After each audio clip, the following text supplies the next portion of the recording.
डाव्या महिन्यात मी केवायसी केली होती 31 तारखेला, तर माझा नोव्हेंबर आणि डिसेंबर महिन्याचा हप्ता आलेला नाहीये।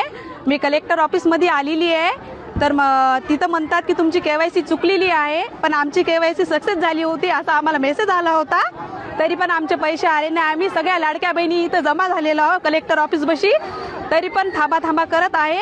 बाई बाई बाई बाई बाई दिदे, लईच वाईट झालं की ग। लाडक्या बहिणीचे पैसेच बंद केले देवाभाऊ आणि शिंदे भाऊने।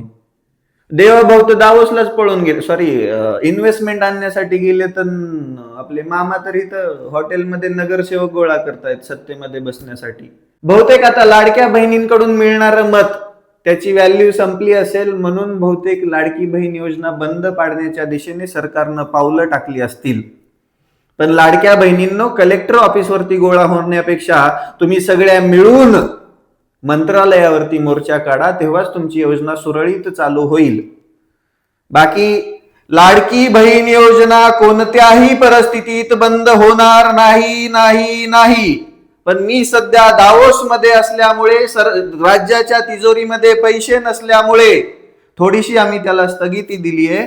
आणि मला सगळ्यात जास्त वाईट वाटायला लागलो, इलेक्शन झालं की लाडक्या बहिणीचे पैसेच बंद झाले।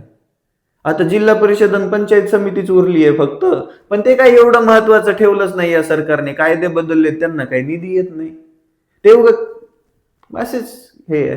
पण लाडक्या बहिणींनो, आता तुमच्या लक्षात आलं असेल की ही लाडकी बहीण योजना कशासाठी होती आणि तुम्ही नेमकं कशाचं आणि काय काय नुकसान केलंय ते।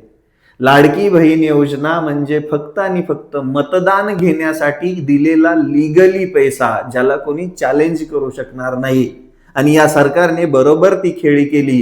पुढचे 4 वर्ष ही लाडकी बहीण योजना अशीच केवायसी करण्यामध्ये, तुम्हाला हेलपाट मारण्यामध्येच संपून जाणार आणि शेवटी ती बंद पडणार।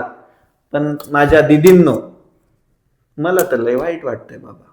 तुम्ही सगळ्या मिळून मंत्रालयावर जायची तयारी करा, आपण सगळे मिळून मोर्चाच घेऊन जाऊ आणि लाडक्या देवाभाऊ आणि लाडक्या शिंदे मामांकडून आपण ही योजना परत घेऊन येऊ। मी तुमच्या सोबत आहे कायम। धन्यवाद। चला।